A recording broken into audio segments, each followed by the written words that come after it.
Hello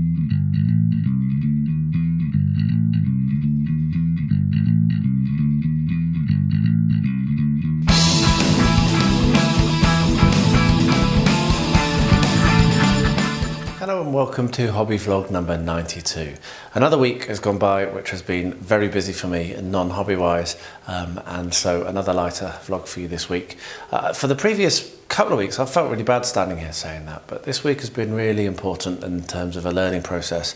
I've said on these videos, yeah, it's okay, don't worry if you don't get much done, but it's very hard to actually take that to heart. I believe it, but I kind of don't really apply it. But Justin from Game On did a fantastic video about burnout, which you need to go and check out if you haven't yet, so go and see Game On. And it's very, very valid. I mean, he was talking specifically about Game Masters, but it's also valid for any hobby or any activity which you do just for the fun of it. It's important to realise that a break can be very good for you, and a change can also be very good for you, and that burning yourself out just to keep going is counterproductive because you'll just destroy your love of what it is that you do. So yeah, really helpful video there, and it really did speak to me, because while my hobbying isn't what's burnt me out, it's actually work and the heat, those two things that have been making me tired. If I were to have been pushing and forcing myself to hobby, which I didn't do thankfully, then it probably would have burnt me out. So there we are, avoided that. Anyway, that's what I wanted to say at the beginning of this. I do hope you enjoyed the video. Do please let me know in the comments below what your thoughts are. I love reading them all, and I do respond to every single one, and you are the people that really keep me motivated to keep making these 92 videos on the trot. So yeah, do comment below, and otherwise I will see you again at the end, and thank you very much for watching.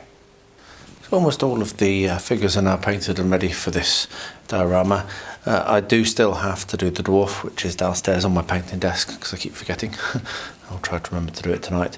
But what I need to do now is cut the white witch off of her broomstick and stick her down onto her lovely silver sled.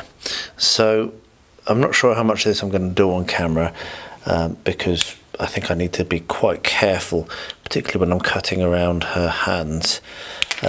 But fundamentally what I'm going to have is that. Now I am going to need to cut more of her, more of this off, as you can see, otherwise it's not going to sit in nicely. But once that's been trimmed, that's going to look really, really good. I think it's going to be perfect. So I'm going to get in there now with the clippers and with a sharp knife, get that done, and then just get glued down with some super glue, and then yeah, that will be ready. And I will, as I say, hopefully get the dwarf painted up as well. And then then we're just onto the static grass and then the snow effects. So yeah, this is cracking on now. Okay, so the next step is the static grass. That's going to go here and here, and what I have is the Warworld Scenics Fast Tack glue, which works really, really well in conjunction with the static glass applicator that I've got. And as I've said, what I'm going to do is a mix of Autumn and Dead, which I've got from Luke's APS, as was Now Geek Gaming. This shows you how long ago it was that I started buying his stuff. So what I'm going to do is pop some music on, and I'll apply this in these two little corridors here, which is where my miniatures are going to go, and then we'll leave that to dry, and then we'll be able to start looking at the actual snow effects, which is what I'm mostly excited about. So I'll get myself set up, pop some music on, and you can watch as I apply this static grass.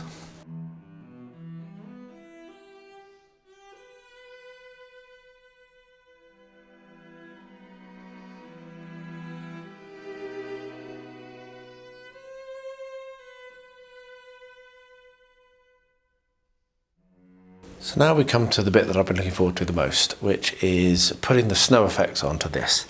Now of course I do have to still work out how I'm going to do the light on top of that.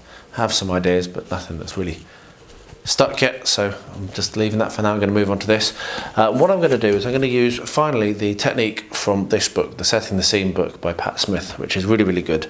And it does have you using the Woodland Scenics Soft Flake Snow. Now in the past I've used the technique with baking soda, which has worked very well, and there's videos of that on the channel that you can find if you need to. But I wanted to give it a go with the more official method, if you want to call it that, and follow his instructions and just see how well it works.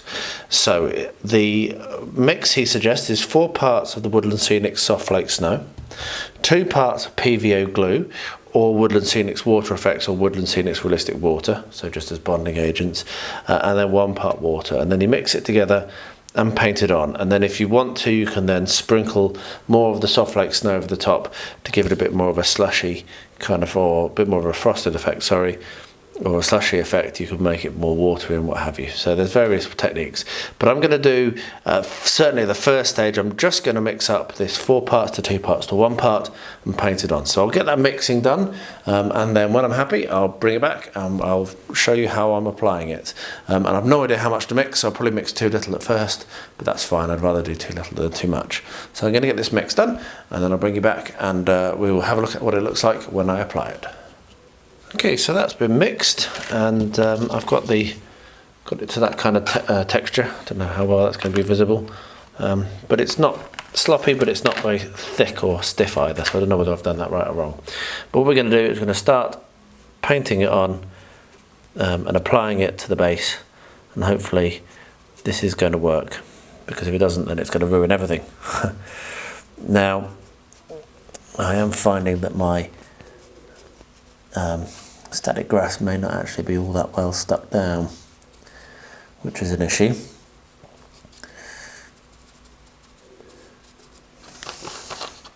This feels very similar to the mix I had with the baking soda.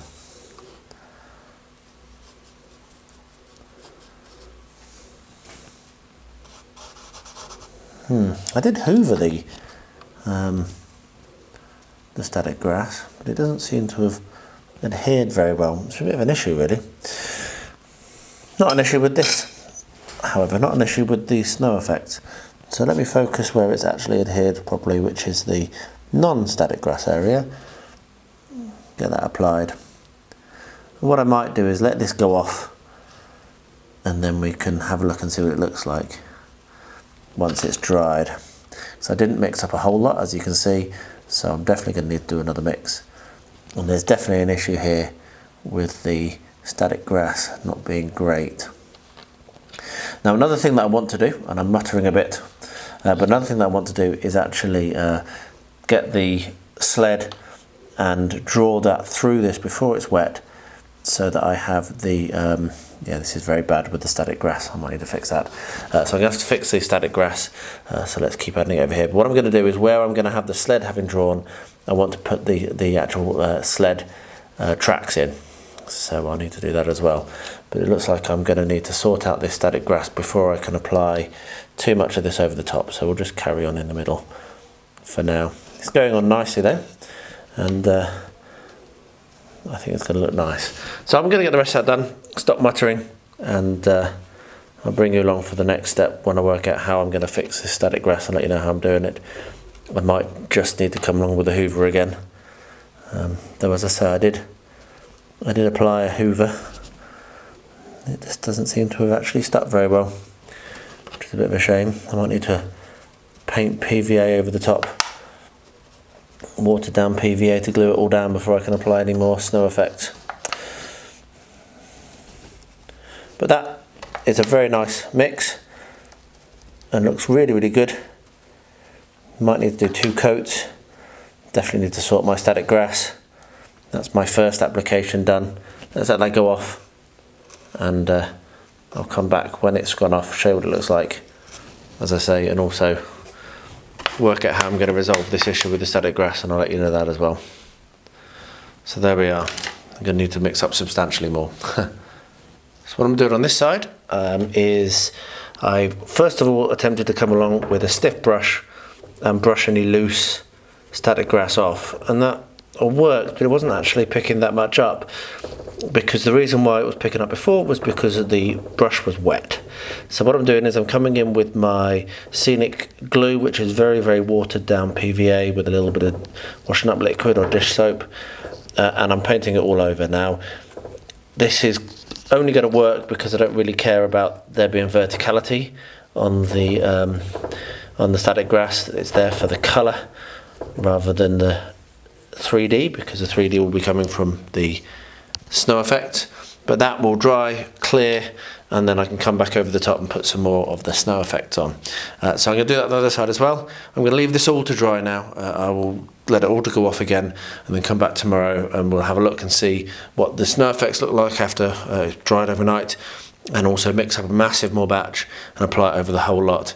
And then I'll probably do a second coat in a lot of places, because I want it to be deep in some places, shallow in the other. But yeah, at least I can bed this static grass down and not have it causing me a problem again on the next application. I've made some good progress painting up the church, and very simple actually so far. This is just Vallejo medium grey from model colour. I will just grab a bottle and show it to you. So there we are, that's the bottle that I'm using, 70987 medium grey, and all I've done is well, not a thin, but a thinned coat over the entirety of the stones. The next thing to do will be the stone detailing, so on the corners here and here, and I probably will do the downspouts as well. I'm not totally sure what colour I'm going to do these bricks at the moment. I might do them the same medium grey, but that might be a bit odd, so I might do a little bit different colour. And then I'm currently deciding whether I'm going to do grey or red tiles on the roof. So yeah, but the next thing is going to be these, and I'm thinking off-white, but I'm not totally sure. So I'll bring you back when I've done that and tell you what colours I've used. But it's painting up really, really nicely after the real pain of putting it together. It's actually a really nice, really simple to paint. It's got very nice details, and the paint's going on very, very nicely. I should hasten to add that I have primed this all with the Vallejo grey primer, as I always do, so it has been primed as well. It's not just going on bare plastic. So I've painted the detail of the stone, and I decided to do the bricks on the tower of the same colour, and I've used aged white in the end, which I think looks really, really nice. I think it's worked very, very well next to the medium grey, and I'm pretty pleased with that. So I'm going to leave that to dry. I'm still not sure what colour I'm going to do the roof, but I'll decide that for when I get to this next, and then it'll be a case of weathering and putting on ivory and stuff, which I'm probably looking forward to even more than painting it. But this is really starting to come together nicely now. I think this is looking like a really nice church. I'm very, very excited to get it onto the model railway, and mostly excited to see Rosie's face when she sees it again, because she loved it when it was just plain plastic, and I just know she's going to really love it now that it's actually been painted. Okay, so I've left that overnight, and it has dried very rock hard. It is a little bit green in places because of the bleed that's come through from the static grass that was loose, but now that I've bedded that static grass down and it is all now totally solid, nothing is coming up. And as you can see also, it's dried perfectly fine, so it doesn't have a white sheen to it. Let me just refocus a little bit. I'm at a nice low angle. Trying to be arty. I think it looks great.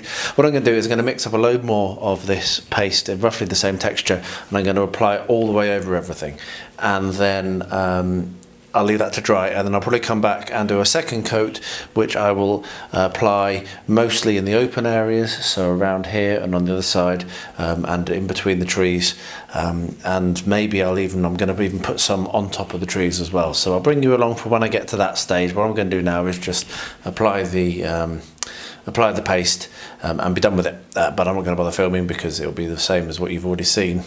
So yeah, I'm pretty pleased, pretty happy. I think it does look nicer than doing it with the baking soda, but it's certainly far more expensive. But yeah, it does look nice. It's a shame about the green tint, but I'll cover that over with the second coat. Just a short thing, I had a lovely Daddy Saturday with Rosie today. One of the things we did was we went to the shop to pick up a few bits and pieces, bread and milk. And she saw a car she liked, which obviously I was very happy to pick up for her, and I picked up one for myself because this can be beaten up and used for Gaslands when I finally get around to doing those builds. And if you're into Gaslands and you're not watching Quinn's Budget Crafts and his series at the moment, then you need to get over and check it out, because he's done a really, really awesome series where he's converting a load of stuff up, and it's given me so much inspiration and making me realise that when I do this, I need to destroy the car, because that's what it should look like. I need to not worry so much anymore, and if you've been watching this channel for a while, you know that I do worry. I'm not a big fan of beating things up, so it's going to be an interesting one when I get to it. But anyway, yeah, so just a little kind of Ford pickup, which I think will look quite nice in Gaslands. I can see all sorts of awesome things I can do with that. It was like less than like a couple of lev. It's very, very cheap. About £1, 1 GBP or $1 roughly. So yeah, pretty cool. Another thing that has arrived today, actually, is this 1/72 scale Avro Vulcan, which I bought from Mike Jolly on Facebook. I highly recommend his as well. If you're in the UK or anywhere in Europe, really, he has got some very, very good prices, and he's really reliable, very, very trustworthy. But unfortunately, it does mean you've got to be on Facebook, which is a problem for me because I'm no longer on there. But anyway, I ordered this ages ago. It was on pre-order, and it's a new, I believe it's a new machine, so really, really cool. Very pleased to have it. I lived in Blackpool for quite a long time, and one of these was parked outside the airport, so I used to see it very, very regularly. Amazing plane, and I used to live near the airport, and I can remember one of these that had taken off, and the noise was beyond anything because I was at the end of the runway. And yeah, it was something special, I can tell you. So that will sadly now go on the shelf and wait for time for me to do the building of these sorts of kits. But you can be sure that when I do, I will be filming it and showing how terrible I am at modelling. But this is a stretch one. This is one that I will put, and it will be done quite a long time in the future. But yeah, really, really pleased that this arrived after all these months, and looking forward to getting stuck into it maybe in a year or two. I've made some quite enjoyable progress on this, actually. Last night I had an excellent paint and chat with Tim, which was really good fun. Really enjoyed it. Just what I needed after having had such a tough hobby week. I've not really been able to get anything done, so it was nice to have a good excuse to sit in here and not just go to bed because I was tired. And in that time I did quite a lot of things, but one of the things I did do was work on this, and I put 2, and now just before filming I've done a third coat of terracotta paint on the roof tiles. So just to get them, I think that's probably enough. And what I'll now be able to do is start to weather this. The only thing that's left to do in terms of colour is the actual downspouts and the rims of the drains. So yeah, I'll be doing that next, but not now. So yeah, really getting on with this, really starting to look nice. The aged white has worked perfectly for these stone trims, so very happy with that. Yeah, hopefully this will be done before we go on holiday next week, and then yeah, then we can actually start to place all these buildings onto the layout and get it all arranged, which is going to be fantastic. This model railway is obviously for Rosie, and she loves it. She comes past all the time. But one of the challenges you've got when you've got a toddler that wants to play with the model railway is things get broken, and that is absolutely fine. So what I now need to do, there's a couple of these that are a little bit wibbly wobbly. She loves to touch the cows. She does touch them very gently. There's once, and just once she hit it a little hard, and that meant that it's kind of come unstuck. So I need to go around, and there's a sheep as well, which is a bit loose, and just get a little bit of super glue on the feet of each of these that are loose, and put them back in place like that. And then when she comes to this later on today, which she will do, she will be able to touch the cow without being too worried anymore that it's going to fall over, and she will say, "Daddy fixed it," which is absolutely fantastic. So there we are. If you're making a model railway for toddlers, be prepared for the inevitable fixes. Started priming these up last night, but I was trying to do them on blue tack, and they really weren't sticking very well. I kept on having to catch them and stuff, so I did get them primed, but what I've done just now is come along, glued them down with some super glue to these wooden sticks so that I can then paint them properly later on. So these are going to be the not all of them, obviously, there's a lot, but I'll probably paint them all up, and then I'll pick the ones I want best, which will be the people that are actually on the boat. So there's the traders and a couple of guards. So I'll probably pick 4 or 5 out of this whole set to put on there, and the rest will go into the stash for use on another project. But yeah, and that's just a little tip that I use just to glue things to tongue depressors, and then it's really easy to paint them, especially these smaller miniatures that aren't going to stay on other holders very easily. So there you are. It was pretty good week, though it was, as I say, lacking in many opportunities to hobby, but I think I've progressed some projects quite nicely. So let me know in the comments below, as I say, what you think. Let me know if you're doing anything. Let me know what you're working on. I'd love to hear that. And I'll wrap up by saying, as I always do, please stay healthy, stay safe, and stay well.